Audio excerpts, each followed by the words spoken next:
Si Elijah na may Greek name na Elias, ay isang kilalang tao sa Biblia, partikular sa Old Testament. Siya ay iginagalang bilang isa sa mga pinakadakilang propeta sa kasaysayan ng Israel. Ang kanyang buhay at ministeryo ay detalyado sa iba't ibang aklat, pangunahin sa mga aklat ng 1 Kings at 2 Kings. Si Elias din ang nakagawa ng maraming himala tulad ng pagbagsak ng apoy mula sa langit, hindi umulan sa loob ng 3.5 taon at muling bumuhay ng patay. Totoo ba ang lahat? Nangyari ba talaga? At kung ito ay totoo, bakit nga ba kinuha ng Diyos si Elijah kahit buhay pa ito? Tara't samahan niyo kung alamin ang katotohanan at kung ano ang matututunan natin kay Elijah. Pero bago yan, sino nga ba si Elijah? Ang pangalang Elijah sa Hebrew ay nangangahulugang ang Panginoon ay aking Diyos. Siya ay isang Benjamita, anak ni Jeroham at mula sa tribo ni Aaron. Ang eksaktong petsa ng kanyang kapanganakan ay hindi nakatala sa Biblia. Wala din sinabi sa Biblia kung may asawa at anak si Elijah. Sa kaharian ng Israel, sa panahon ng pamumuno ni King Ahab, kasabay nitong nabuhay ang propetang si Elijah. Nagalit ang Diyos kay Ahab dahil sa pagsamba nito kay Baal, ang Diyos-Diyosan na sinasamba ng asawa ni King Ahab na si Jezebel.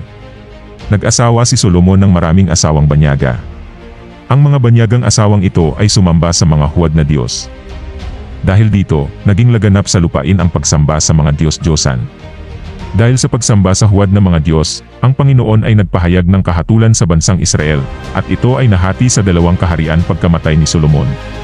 Pagkaraan ng ilang mga hari, si Haring Ahab, ang hari ng Northern Kingdom, ay nagpakasal sa isang dayuhang asawa na nagngangalang Jezebel.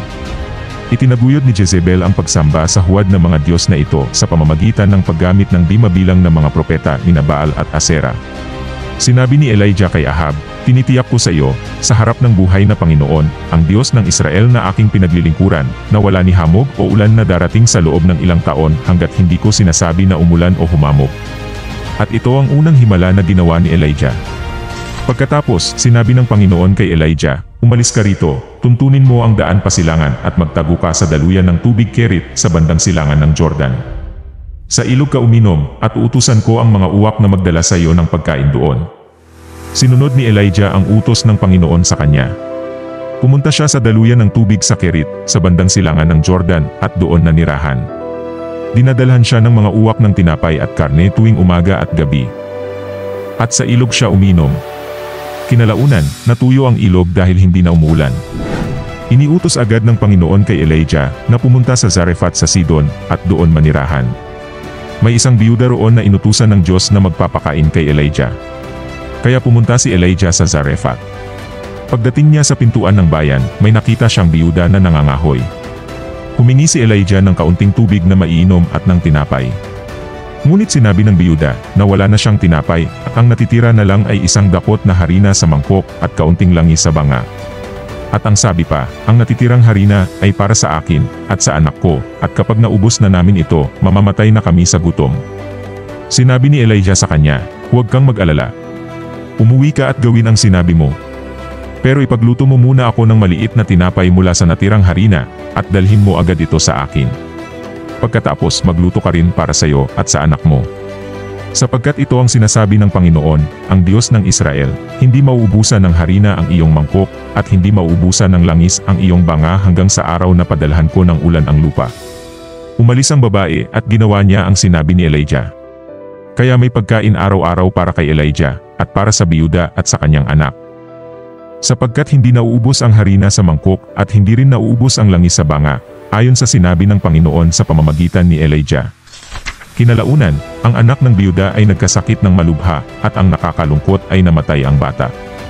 Hinarap ng biyuda si Elijah, sa paniniwalang ang kanyang mga kasalanan ang naging sanhi ng trahedya na ito. Kinuha ni Elijah ang bata, nanalangin sa Diyos, dumapa ng 3 beses sa bata, at tumawag sa Panginoon, "O Panginoon na aking Diyos, buhayin po ninyo ang batang ito." Sinagot ng Panginoon ang panalangin ni Elijah, at muling nabuhay ang bata. Kinilala ng biyuda si Elijah bilang isang tunay na propeta ng Diyos, at ang kanyang pananampalataya sa Diyos ng Israel ay lumakas. Pagkalipas ng ilang panahon, ng 3 taon na ng tagtuyot, sinabi ng Diyos kay Elijah, "Pumunta ka na kay Ahab. Malapit na akong magpadala ng ulan sa lupain ito."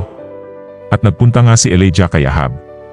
Habang naglalakbay si Elijah upang puntahan ang hari, nakasalubong niya si Obadias, isang lingkod ni Ahab. Si Obadias ay may takot sa Diyos at nagtago at nagpakain sa 100 propeta ng Diyos sa panahon ng pag-uusig ni Jezebel. Ipinapapatay ni Jezebel ang mga propeta ng Diyos, na iligtas ni Obadias ang 100 sa mga ito. Inutusan ni Elijah si Obadias na sabihin kay Ahab ang kanyang pagdating. At lumakad si Ahab para makipagkita kay Elijah. Nang makatagpo ni Ahab si Elijah, inakusahan niya siya na nagdulot ng kaguluhan sa Israel. Inakusahan naman ni Elijah si Ahab na umakay sa Israel sa idolatriya sa pamamagitan ng pagsamba kay Baal. Si Elijah ay nagmungkahi ng isang dramatikong paligsahan upang ipakita ang kapangyarihan ng tunay na Diyos. Iminungkahi niya na ang buong Israel, kasama ang 450 propeta ni Baal at 400 propeta ni Asera, ay magtipon sa bundok Carmel. Nang makita ni Ahab si Elijah, sinabi niya, "Ikaw ba talaga iyan, ang nanggugulo sa Israel?" Sumagot si Elias, "Hindi ako ang nanggugulo sa Israel, kundi ikaw at ang pamilya ng iyong ama. Dahil itinakwil niyo ang mga utos ng Panginoon at sinamba ninyo ang mga Diyos-Diyosang si Baal.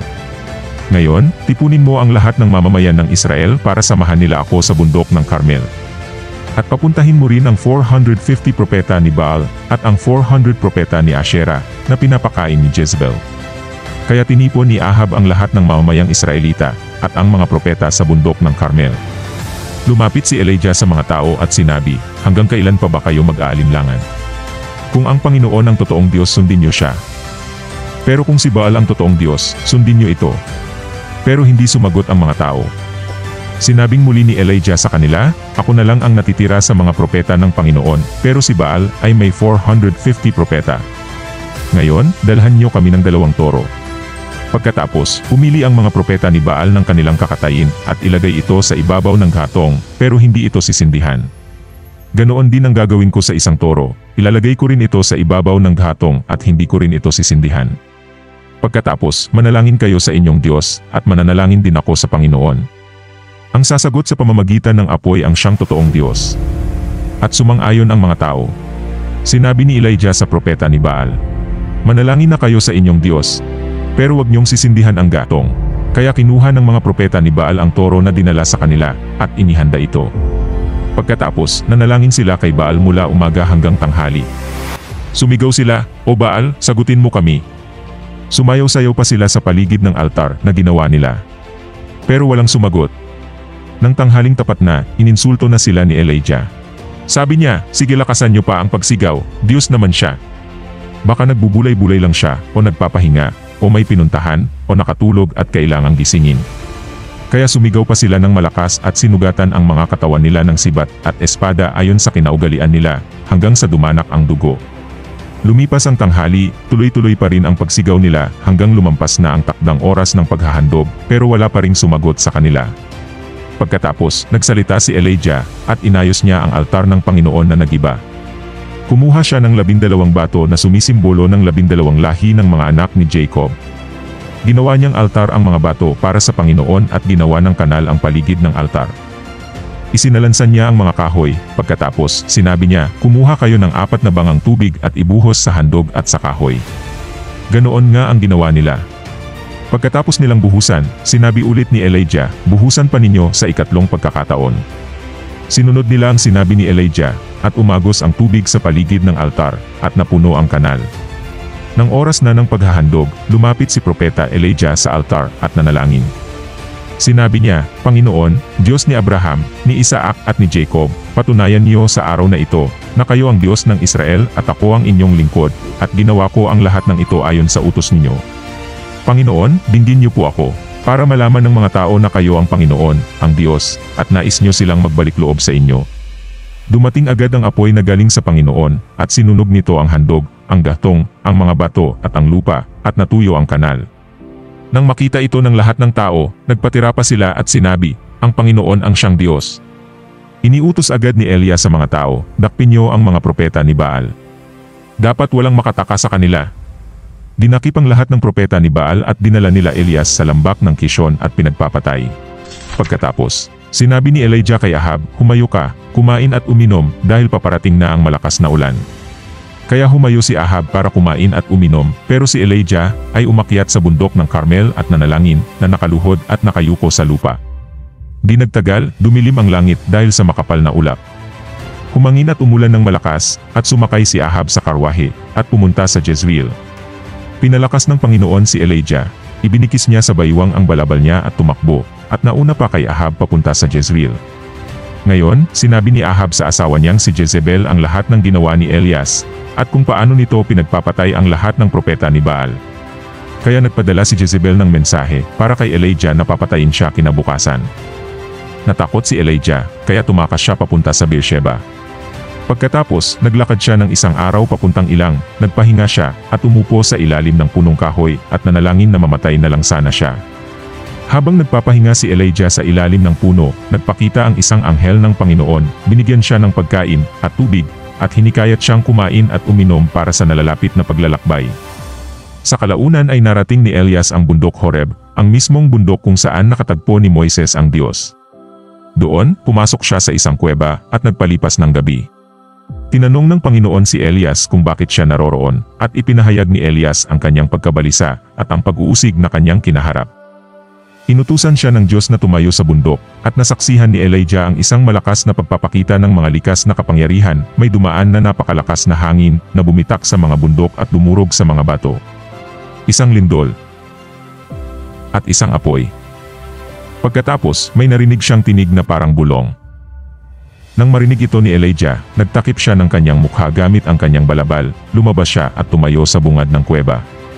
Ang Diyos ay nakipag-usap sa kanya, muling pinagtibay ang kanyang misyon at inutusan siyang pahiran ng langis si Hazael bilang hari ng Aram, si Jehu bilang hari ng Israel, at si Eliseo para pumalit kay Elijah bilang propeta. Tiniyak din ng Diyos kay Elijah na mayroon pang 7,000 tapat na mga Israelita ang ililigtas ng Diyos na hindi lumuhod at humalik sa imahen ni Baal. Pag-alis sa bundok Horeb, nakasalubong ni Elijah si Eliseo na nag-aararo kasama ang isang pangkat ng mga baka. Ipinasa ni Elijah ang kanyang balabal kay Eliseo, na nagpapahiwatig ng kanyang tawag na maging kahalili ni Elijah. Nang mamatay si Ahab, nagrebelde ang Moab sa Israel. At ang pumalit sa kanya ay si King Ahaziah. Isang araw, nahulog si Ahaziah mula sa bintanang may rehas sa itaas ng kwarto niya sa Samaria, at lubha siyang napinsala. Kaya nagsugo siya ng mga mensahero kay Baal-zebub, ang Diyos ng Ekron, para magtanong kung gagaling pa siya sa pagkakabaldado niya. Samantala, sinabi ng anghel ng Panginoon kay Elijah, salubungin mo ang mga mensahero ng hari ng Samaria at tanungin mo sila, bakit kayo pupunta kay Baal-zebub, ang Diyos ng Ekron? Wala na bang Diyos sa Israel? Kaya ngayon, sabihin niyo kay Ahaziah na ito ang sinasabi sa kanya ng Panginoon, hindi ka na makakabangon sa higaan mo. Tiyak na mamamatay ka. Nang masabihan na ni Elijah ang mga mensahero, bumalik ang mga ito sa hari at sinabi ang mga mensahe ni Elijah. Nagpadala ang hari ng isang kapitan na may 50 tauhan upang hulihin si Elijah. Nang harapin nila si Elijah, nanawagan siya sa Panginoon na sunugin sila sa apoy, at umulan ng apoy mula sa langit. Silang lahat ay nasunog. Nangyari ito muli nang ipinadala ang pangalawang kapitan at 50 tao. Parehong kapalaran ang nangyari sa kanila. Umulan ulit ng apoy at nasunog ang kapitan at ang 50 tauhan niya. Nagpadala ulit ang hari ng ikatlong kapitan na may 50 tauhan at lumapit kay Elijah, ngunit ang kapitan na ito ay nagsumamo para sa awa, at inutusan ng Diyos si Elias na sumama sa kanila. Sinabi ng anghel ng Panginoon kay Elijah, sumama ka sa kanya, huwag kang matakot. Kaya sumama si Elijah sa opisyal papunta sa hari. Pagdating ni Elias sa hari, sinabi niya, ito ang sinasabi ng Panginoon, bakit nagsugo ka ng mga mensahero para magtanong kay Baal-zebub, ang Diyos ng Ekron? Wala na bang Diyos sa Israel na mapagtatanungan mo? Dahil sa ginawa mo, hindi ka na makakabangon sa higaan mo. Tiyak na mamamatay ka. Namatay nga ang hari ayon sa sinabi ng Panginoon sa pamamagitan ni Elijah. Isang araw, naglalakbay si Elijah at ng kanyang disipulong si Eliseo mula Gilgal patungong Bethel. Nagpatuloy sila sa Bethel, Jericho at ilog ng Jordan. Sa harap ng ilog, hinubad ni Elijah ang balabal niya, inirolyo ito at inihampas sa tubig. Nahawi ang tubig at tumawid silang dalawa sa tuyong lupa. Pagkatawid nila, sinabi ni Elijah kay Eliseo, bago ako kunin sa iyo, sabihin mo sa akin kung ano ang gusto mong gawin ko para sa iyo. Sumagot si Eliseo, gusto kong ipamana mo sa akin ang dobleng bahagi ng iyong kapangyarihan. Sinabi ni Elias, mahirap ang hinihiling mo. Pero, matatanggap mo ito kung makikita mo ako habang kinukuha sa harap mo, kung hindi mo ako makikita, hindi mo matatanggap ang hinihiling mo. Habang naglalakad sila na nagkukwentuhan, biglang may dumating na karwaheng apoy na hinihila ng mga kabayong apoy. Dumaan ito sa gitna nila na nagpahiwalay sa kanila, at biglang dinala si Elijah papuntang langit sa pamamagitan ng isang ipo-ipo. Nakita ito ni Eliseo at sumigaw siya, Ama ko, ang mga karwahe at mga ngabayo ng Israel. At hindi na niya nakita si Elijah. Pagkatapos, pinunit niya ang kanyang damit bilang pagpapakita ng kalungkutan niya. Bakit nga ba kinuha ng Diyos si Elijah? Hindi espesipikong ibinigay sa atin ng Biblia ang sagot. Ang ilan ay nag-iisip na siya ay kinuha bilang paghahanda para sa isang papel sa huling panahon, posibleng bilang ang isa sa 2 saksi sa Book of Revelation. Posible ito, ngunit hindi tahasang sinabi sa Biblia. Ano man ang sitwasyon, ang Diyos ay may layunin, bagamat hindi natin laging nauunawaan ang mga plano ng Diyos. May nagsasabi na si Elijah at Moises ang 2 saksi na sinasabi sa Book of Revelation. Ang sabi sa Revelation 11 verse 3-6, Sa mga araw na yon isusugo ko roon ang 2 saksi ko. Magsusuot sila ng damit na sako bilang pahiwatig sa mga tao na kailangan na nilang magsisi sa mga kasalanan nila. Ipapahayag nila ang mensahe ng Diyos sa loob ng 1,260 araw. Ang 2 saksing ito ay ang 2 punong olibo at 2 ilawan sa harap ng Panginoon ng buong mundo. Kung may magtangkang manakit sa 2 ito, may apoy na lalabas sa bibig nila at masusunog ang kanilang kaaway. Ganyan papatayin ang sinumang magtangkang manakit sa kanila. May kapangyarihan silang pigilin ang ulan upang hindi umulan habang nagpapahayag sila ng mensahe ng Diyos. May kapangyarihan din sila na gawing dugo ang mga tubig at magpadala ng lahat ng uri ng salot sa mundo anumang oras na gustuhin nila. Alam naman natin na si Elijah ay kayang gumawa ng himala tulad ng apoy at kayang pigilin ang ulan. At si Moises naman ay kayang gawing dugo ang tubig at kayang magpadala ng mga salot. Ang isa pa ding nagpapatunay na sila daw ang 2 saksi dahil nung panahon ng New Testament, sila ay nagpakita kay Jesus sa Mount of Transfiguration. Sabi sa Matthew 17 verse 3, Nakita na lamang ng 3 alagad sina Moises at Elias na nakikipag-usap kay Jesus. Sinasabi di umano nila na kung posibleng nakabalik sila Moises at Elijah noong panahon ng Panginoong Jesus. May posibilidad din na makakabalik sila Moises at Elijah sa panahon din natin ngayon kung mangyayari na ang tribulation. At isa pa din daw sa mga nagpapatunay na ang Malakay chapter 4 verse 5. Makinig kayo! Bago dumating ang nakakapangilabot na araw ng aking pagpaparusa, isusugo ko sa inyo si Propeta Elias.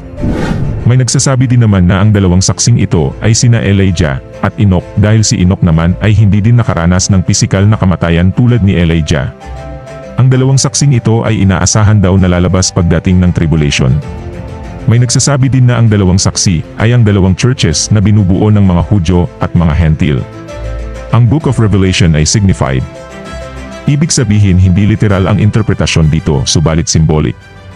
At ang puno ng olibo ay sumisimbolo sa mga Israelita. Sa makatuwid, tayo ang 2 saksi na magpapahayag ng mga salita ng Diyos sa loob ng 3 kalahating taon upang himukin ang mga tao na magsisi sa mga kasalanan.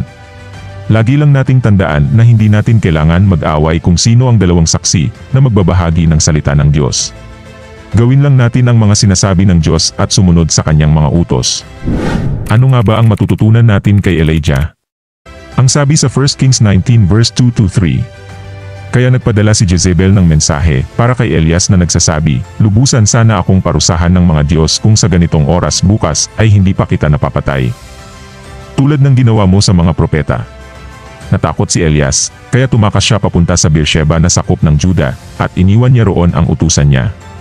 Ayon dito sa talata, ay tumakas si Elijah dahil natakot siya kay Jezebel at hiniling sa Diyos na mamatay na lang siya. Nakakagulat isipin ng isang taong napakalakas sa pananampalataya gaya ni Elijah ay natakot dahil sa pagbabanta ni Jezebel. Dito natin makikita ang likas na kahinaan nating mga tao lalo na kung humaharap tayo sa malaking pagsubok, mananampalataya ka man o hindi. So ano-ano ba ang paraan para mapagtagumpayan natin ang takot at tayo ay magtagumpay? Nagkaroon ka na ba ng takot dahil hindi mo alam kung saan ka tutungo at dahil sa desperasyon ay humingi ka na sa Diyos ng tulong? At ito pa ang problema dahil sa takot ay hindi ka na nagtangkang kumilos ayon sa kung ano ang kalooban ng Diyos. Na-realize ko na ito ang pangkaraniwan nating problema. Na kapag nasa mahihirap na sirkumstansya tayo ng buhay at pakiramdam natin ay wala ng pag-asa at solusyon ay nakakalimutan nating merong Diyos. At hindi natin naiisip na pwede pala tayong magamit ng Diyos bilang bahagi ng solusyon sa problema na pinagdadaanan natin. Kaibigan, alalahanin mo na minsan ay hahayaan tayo ng Diyos na dumaan sa problema upang ma-realize natin ang ating maling desisyon o maling gawain na gustong ituwid sa atin ng Diyos. Hindi ko sinabing ang lahat ng problema ay resulta ng kasalanan, pero kailangan mo ding suriin mabuti ang iyong sarili kung ano ang gustong ituwid ng Diyos sa iyo. Sabi sa Isaiah 41 verse 10, "Ako'y sa iyo, huwag kang matakot, ako ang iyong Diyos, hindi ka dapat mangamba. Palalakasin kita at tutulungan, iingatan at ililigtas." Hindi ipinangako ng Diyos na hindi ka magkakaproblema, pero tignan mo ang pangako niya sa iyo, ikaw ay palalakasin, tutulungan, iingatan at ililigtas. Kaibigan, ito ang magbibigay ng tapang sa iyo. At dahil ang Diyos ang may kontrol ng lahat ng bagay, ay sisiguraduhin niya na hindi ka maitutumba ng iyong sitwasyon kahit pa ang pakiramdam mo ay wala ng pag-asa. Kasi iniisip mo ang tagal na, kaibigan, sila Moises ay hindi niligtas ng Diyos bago sila makarating ng Red Sea. Kung tutuusin, pwede namang lumpuhin na lang ng Diyos ang mga Egyptians na humabol sa kanila, pero hindi niya ginawa. Bakit? Kasi hindi pa kailangan. Pero nung nasa dead end na sila, at wala na silang matatakbuhan, ay saka kumilos ang Diyos at pinakita ang kanyang dakilang kapangyarihan. Kaibigan, may ginagawa ang Diyos sa likod ng problema, kaya magtiwala ka lang sa Kanya. Kaibigan, may mga pagkakataon na hahayaan ng Diyos na dumating ka sa punto na wala ka ng ibang matatakbuhan, wala ka ng ibang malalapitan, wala ka ng ibang magagawa, kung hindi ang tumawag sa Kanya, at ma-realize mo na wala ka palang kontrol sa buhay mo, at doon niya ipapakita sa iyo na siya ang may kontrol ng lahat. Bakit? Para makita mo na ang lahat ng inaasahan mo ay mga temporaring bagay lang, pero ang gustong ibigay ng Diyos sa iyo ay ang mga bagay na pangwalang hanggan. Ipaparanas niya sa iyo ang tapang na ibibigay niya, ipapakita niya sa iyo na bibigyan kanya ng kakaibang wisdom na hindi gaya ng wisdom ng mundo, at kung ikaw ay tapat sa Kanya ay ibibigay niya sa iyo ang pagpapala. Ipapakita niya sa iyo ang buhay na may kabuluhan at kagalakan na hindi mo pa nararanasan. Ipapakita niya sa iyo na siya lamang ang magbibigay sa iyo ng fulfillment at ng satisfaction sa iyong buhay. Walang kawalan ng pag-asa sa Diyos. At habang may mga pagsubok sa pananampalataya, walang pagkukulang din sa Diyos. Ang parehong Diyos na nag-provide ng pagkain para kay Elias at sa biyuda ng Zarephath sa matinding tagtuyot ay ang parehong Diyos na tapat din sa atin kung tayo ay magtitiwala at susunod at manampalataya sa makapangyarihang Diyos.